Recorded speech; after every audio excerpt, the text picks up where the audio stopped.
Les gens sont seuls face aux banques. Seuls, car une banque n'agit pas à titre gracieux, elle ne compatit pas, elle ne suit que le fanal de son propre profit. Seuls aussi, car une banque, même si elle n'est pas une autorité publique ni un juge, peut pourtant priver de comptes bancaires individus et entreprises unilatéralement et sans besoin de se justifier. Pourtant, avant d'atteindre ce point de rupture qu'est la fermeture de compte, les établissements de crédit sont bien heureux de dégager sur le dos de leurs clients des profits en constante augmentation. Selon le journal Le Monde, les bénéfices des 5 grands groupes bancaires français ont encore augmenté de 11% en 2024 par rapport à 2023. 32 milliards d'euros de profits qui assoient un peu plus leur empire sur les gens et les entreprises. Et les banques renoncent publiquement à leurs engagements climatiques comme l'Alliance bancaire net zéro et elles se frottent les mains à l'idée de financer les dépenses militaires qu'elles ont vite traduit en juteux profits. Ces mêmes établissements de crédit se satisfont également en Europe d'engranger chaque année 5 à 6 milliards d'euros de frais bancaires, selon les chiffres de la Cour des comptes européenne qui juge ces montants bien trop élevés. D'où vient donc que ces immenses entreprises qui ne connaissent que si peu la crise peuvent s'en rendre compte, priver quelqu'un d'un service essentiel. Car disposer d'un compte en banque est bien un service essentiel. C'est tout le sens de l'article L312-1 du Code monétaire et financier qui prévoit le droit au compte dont je vous rappelle également qu'il est obligatoire.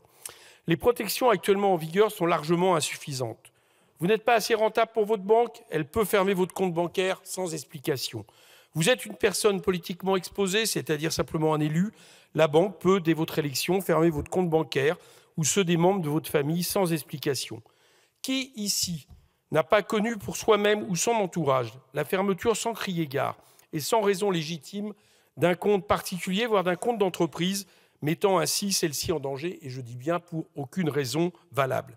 Marqué par cet opprobre, il lui est du coup souvent difficile de retrouver une autre banque. Actuellement, un délai de préavis de 2 mois est certes imposé à la banque, mais pensez-vous, chers collègues, que cela est suffisant quand on est en difficulté financière? Alors que, selon les CSA Research en France, près d'une personne sur 4 est à découvert à partir du 16 du mois.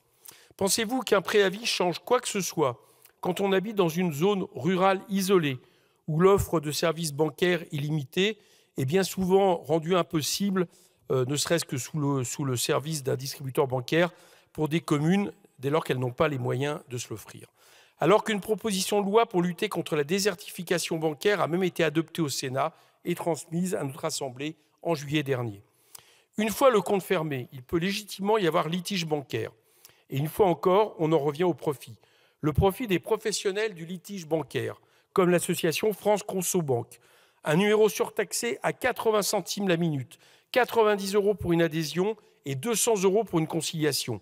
Il est ainsi fort commode que les consommateurs ignorent leurs droits, ignorent qu'il existe un médiateur et demeurent pris dans la gangue de l'arbitraire bancaire.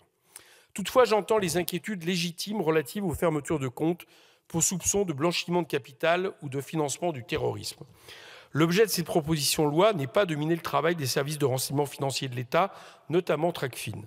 Mes portes et celles de ma commission leur sont grandes ouvertes, notamment pour une audition en commission que nous pourrions avoir d'ici très peu de temps. Nous pourrions ainsi étudier concrètement la manière de préserver leur action sans pour autant pénaliser la quasi-totalité des usagers qui n'ont aucun rapport avec le blanchiment ou le terrorisme. Si ce texte est adopté dans sa version la plus étendue, ce que je souhaite, il sera toujours temps de le modifier en ce sens au cours de la navette. Mais je le dis aussi, je ne voudrais pas que les inquiétudes, sans doute légitimes, de Tracfin, et je le sais du rapporteur, soient instrumentalisées par un lobby bancaire qui veut que rien ne change. Je conclurai en prenant un peu de hauteur.